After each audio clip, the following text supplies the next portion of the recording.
I don't like the idea of statistics clouding out memories. And Julie is in Croydon and is here to tell us about who she lost. Julie, what would you like to say? First of all, James, I just want to say good morning and thank you very much for allowing families to actually speak behind these statistics. And I just wanted to say thank you, and I'm sure I don't only speak on behalf of my father, who passed away on the 24th of April. I'm sure I speak on behalf of a lot of families who are going through this. So thank you very much for the... Thank you. Now tell me about your dad. All right. I'm going to tell you about my father. His name was Thomas, and he was 79. We were hoping to celebrate his 80th birthday in October of this year. But I just, first of all, just wanted to tell you about him. He was our life. If I could just briefly say so, my mother, God rest her soul, she died in 2008. Unfortunately, my sister and I, there's just two of us, two siblings, were unable to say goodbye to her. And we were very close as a foursome. My father and my mother and my sister and I, we were so close. So in 2008, we always saw my parents, and we always made sure that the same wasn't going to happen to Dad, that he wouldn't have died on his own without my sister and I saying goodbye. Unfortunately, that was not to be. So my father was admitted into one of the London hospitals on the 6th of April, James. His oxygen levels plummeted. My sister was with him, and it was only by chance because she was furloughed and she was working from home. So she happened to be working near my father, and it was a way of her keeping an eye on him, as both of us live in Croydon. Yeah. We don't live with him. Anyway, my father, every day my sister could see him getting more poorly, was wobbly, didn't have a temperature but was coughing, and, my sister kept on saying, Dad, are you all right? And in his typical Caribbean way, not too good, not too bad. And, my sister was keeping an eye on him. Anyway, fast forward to the 6th of April, James, it wasn't good. And my sister rang me and she said, Ina, Dad is not breathing right. We just said, both of us, I just said, ring the ambulance. The ambulance came. They basically were very, very worried about him because he could not speak.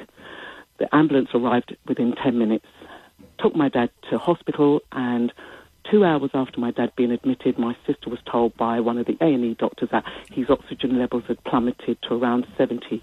So he was sent straight to ICU, put on a ventilator, and every day since the 6th of April to his death on the 24th of April, I was ringing every day, James, just to see how my dad was.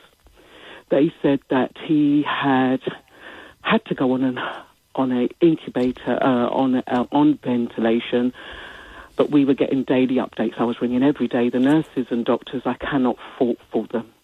Day 10, my father started to breathe for himself. James, as you can imagine, the family was elated. Soon after that, his breathing had apparently stopped because we were told that he had COVID pneumonia in 4 chambers of his lungs, James. It was a no-no. He was going down quickly. James, we were at home. We couldn't be with him. Sorry. We couldn't be with him. So the two things I said to the nurses and doctors is, just promise me 2 things. He wouldn't be in pain and he wouldn't be alone, James. That's all we wanted. Unfortunately, my sister has an autoimmune condition, so she couldn't be with him. So I wanted to go with him, but the doctors kept on saying, well, it wasn't up to them. I had to speak to the nurses. When I spoke to the senior nurse, she said, unfortunately... Just can't do it. He said, unfortunately, it would not be right.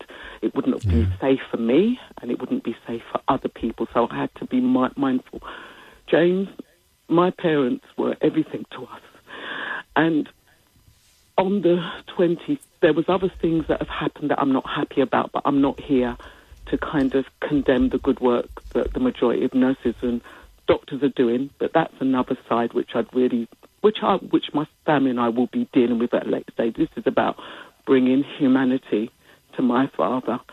So on the 24th of April, my father died, and the only link we had, I had to call my sister and get her to come with me. We just saw him via video link, where he was a Roman Catholic, he was a lay Roman Catholic, but we managed to get the priest to read his last rites, to give a service.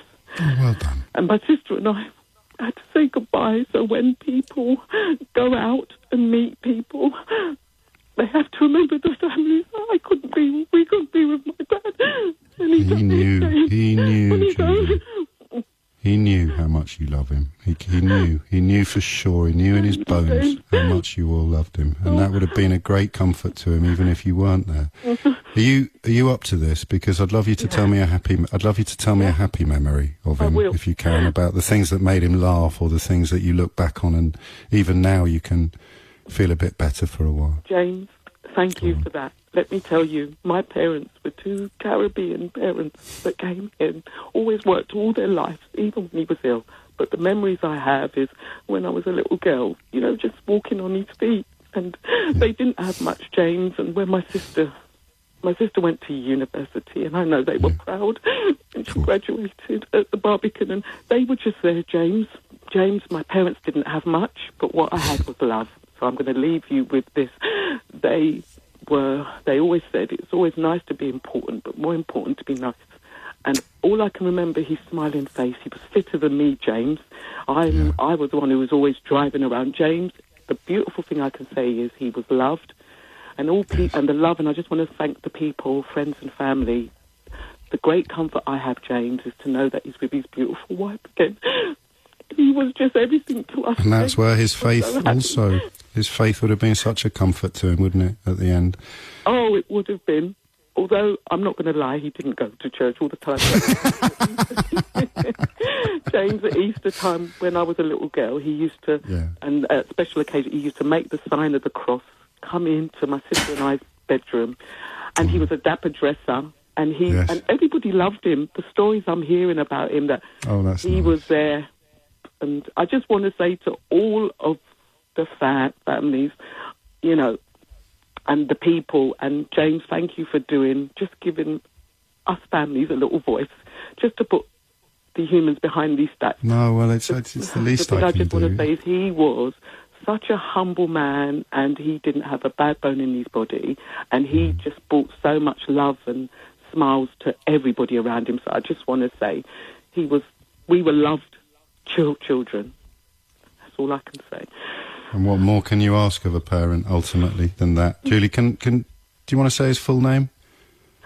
Or not? I don't mind. No, it's up to you. It's up to you. It's all good. His name was Thomas. Yeah. Let's just leave it at that. Thomas, and I shall always think of him as Julie's dad. Thank you so much, James.